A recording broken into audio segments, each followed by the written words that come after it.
और मेरी बेटी है जामवंती, है ना। और आपने कहा था जब शक्तिहीन हो जाऊंगा, जब आप मुझे परास्त कर दोगे तब मुझे वैकुंठ धाम जाना पड़ेगा। ऐसी स्थिति में मेरी पत्नी मेरी बेटी का विवाह नहीं हुआ है ना, तो उसका विवाह आपके साथ कर देता हूँ। आप मेरी पत्नी को स्वीकार, आप मेरी बेटी को स्वीकार करिए। जब भगवान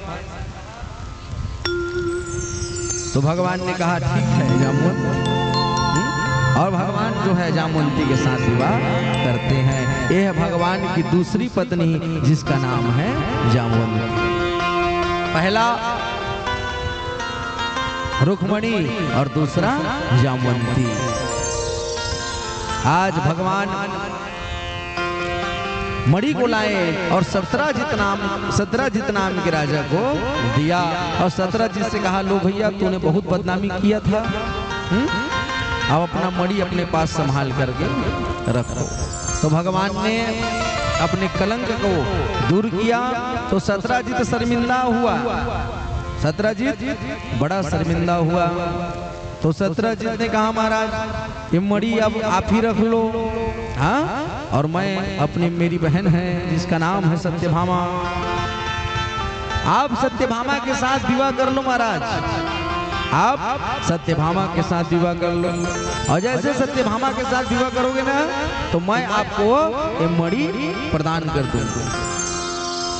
भगवान ने क्या किया, सत्यभामा के साथ विवाह किए। भगवान की तीसरी पत्नी का नाम सत्यभामा पड़ता है। बोलो कृष्णचंद्र भगवान की जय हो। ऐसे आगे बढ़ते बढ़ते क्रम आगे बढ़ा। भगवान ने चतुर्थ विवाह किया कलिंद्री नाम कन्या से, जिसका नाम पड़ा कलिंद्री।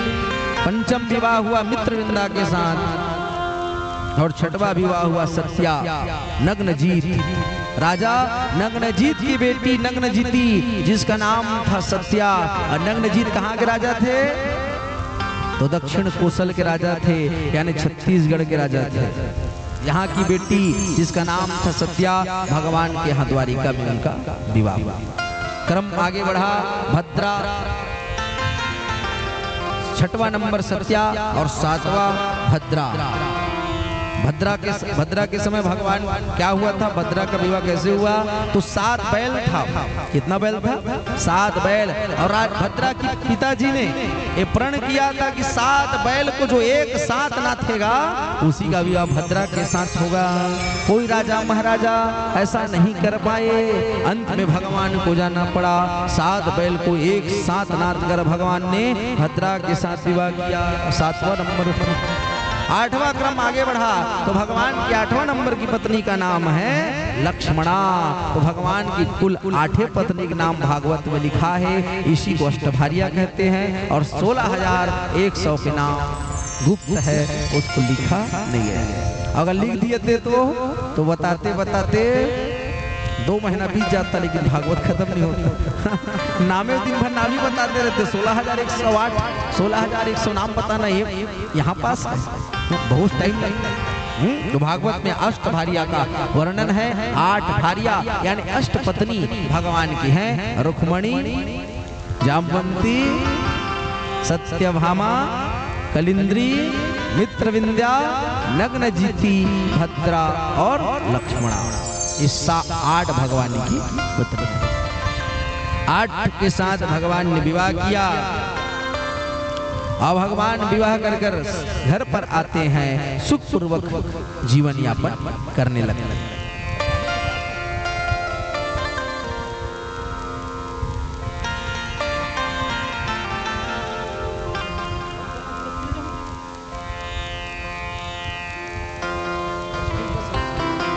बोलो वृंदावन बहिलाल की हरि बोल।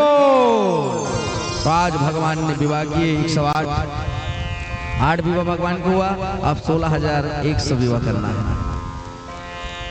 तो भगवान को जब पता चला कि प्राचीन काल में एक भौमासुर नाम का असुर है, जो किसका बेटा है, भूमि का बेटा। भूमि का बेटा भौमासुर, पृथ्वी का बेटा था भौमासुर। और उसको वरदान प्राप्त था कि जब तक उसकी माँ नहीं कहेगी जा मर जा, तब तक वो भौमासुर मरेगा नहीं। अब आप सब बताइए, कौन माँ अपने बेटा को मरने के लिए बोलेगी? कोई नहीं बोलेगी। चाहे बेटा अच्छा हो चाहे बुरा हो, कोई माँ अपने बेटा को मरने के लिए नहीं कहेगी। तो उसने भौमासुर ने वरदान लिया है भगवान ब्रह्मा से कि जब मेरी माँ कहेगी कि मर जा तभी मैं मरूंगा, और उसके अलावा ब्रह्मा भी आ जाएंगे, भगवान नारायण भी आ जाएंगे तो मार नहीं पाएंगे। और 16,100 कन्या को क्या करके रखा है जी? बंदी बना करके रखा है। उनकी बलि देने से माता भद्रकाली के सामने उनकी बलि देगा तो क्या हो जाएगा? अमृत को प्राप्त हो। बताओ, ऐसे करने से किसी का भला होता है? हाँ, लेकिन तंत्र में विश्वास करने वाले लोग इसी में जी रहे हैं, बाकी ऐसे होता जाता कुछ नहीं है। भौमासुर ने ऐसा प्रण किया है 16,101 कन्याओं की बलि, और फिर अमृत को क्या करेगा? प्राप्त करेगा। भगवान को पता चला इतना अक्षम्य अपराध हो रहा है। भगवान जानते हैं सत्यभामा का ही बेटा है कौन? भौमासुर। सत्यभामा कौन है? तो माता पृथ्वी का ही अंशा अवतार है सत्यभामा। तो जब तक सत्यभामा नहीं कहेगी कि मर जा, तब तक वो क्या होगा? मरेगा नहीं। तो भगवान क्या किए? हाथी में बैठे और हाथी में एक तरफ सत्यभामा को बैठाया और सत्यभामा को ले जाया युद्ध में। भौमासुर को युद्ध के लिए ललकारा, और जैसे भौमासुर को युद्ध के लिए ललकारा, भौमासुर युद्ध के लिए आता है। भगवान जानते हैं ये मेरे हाथों मरने वाला नहीं है, तो भगवान क्या करने लगे?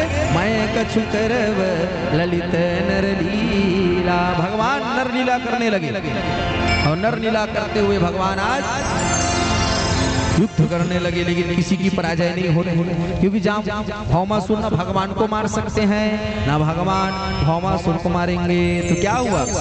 चामुंडाए बजा रही करताल, उठा धरती पे कपाल, लाल रक्त से योगिनियों ने, लाल रक्त से योगिनियों ने हुए ओढ़ लग जेवाला। जितने पक्षी आदिश पक्षी वो है आनंद अपार, खाने लगे हताहत काया, खाने लगे हताहत काया, बाज गीत और छील सिया। इस प्रकार से भगवान आज बार बार भौमासुर को भूमि पर पटकते हैं, लेकिन मार नहीं पाते। सत्यभामा को याद आया ये भौमासुर कोई और नहीं बल्कि मेरा ही बेटा है, और जब मैं मरने के लिए कहूंगी तो ये मरेगा। तो सत्यभामा भी चुप बैठी है और भगवान लीला कर रहे हैं। तो भगवान क्या किए? एक बार भगवान स्थितिल पड़ गए और भगवान भूमि पर आ जाते हैं, और भौमासुर भगवान के ऊपर आकर भगवान को मारने लग गया। जब ये दृश्य देखा इसने, भौमासुर ने, और ये दृश्य देखा सत्यभामा ने, तो सत्यभामा मन में सोचने लगी अगर पति मर जाएगा तो क्या मतलब, लेकिन अगर पति रहेगा तो बेटा और आ जाएंगे, है ना? अच्छा बताओ, बेटा और पति में अगर चुनने को बोले तो आदमी किसको चुनेगा? भाई पति को चुनेगा। बेटा साथ नहीं देता है, लेकिन पति जीवन भर साथ देता है। तो आज माता सत्यभामा धर्म संकट में पड़ी है, बेटा को मरने दे या पति को मरने दे। सत्यभामा ने विचार किया, अरे ऐसे राक्षस बेटा को रखने से अच्छा है मेरा पति जीवित रहे।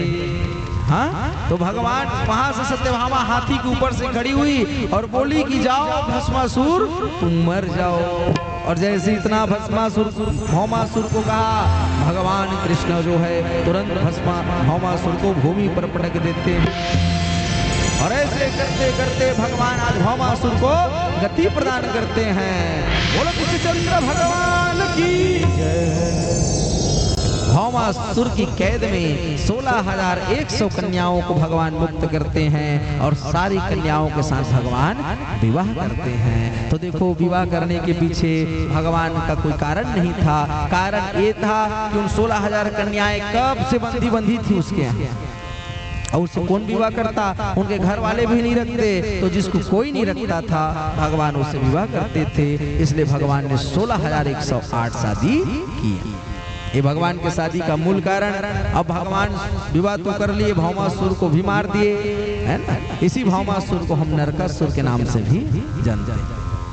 दिवाली के दिन, दिवाली के समय, दीपावली 5 दिवसीय त्योहार में एक दिन नरक चतुर्दश पड़ती है। नरक चतुर्दशी जिला रूप चतुर्दश भी बोलते है ना, छोटी दिवाली भी कहते हैं। और उस दिन क्या करना चाहिए? 14 दिया जलाया जाए।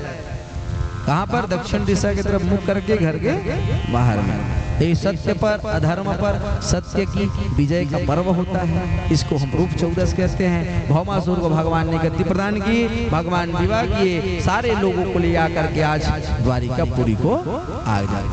अब भगवान ने विवाह तो कर लिया और वंश बढ़ाड़ा है, क्योंकि 56 करोड़ यदुवंशी भगवान के परिवार में होना है।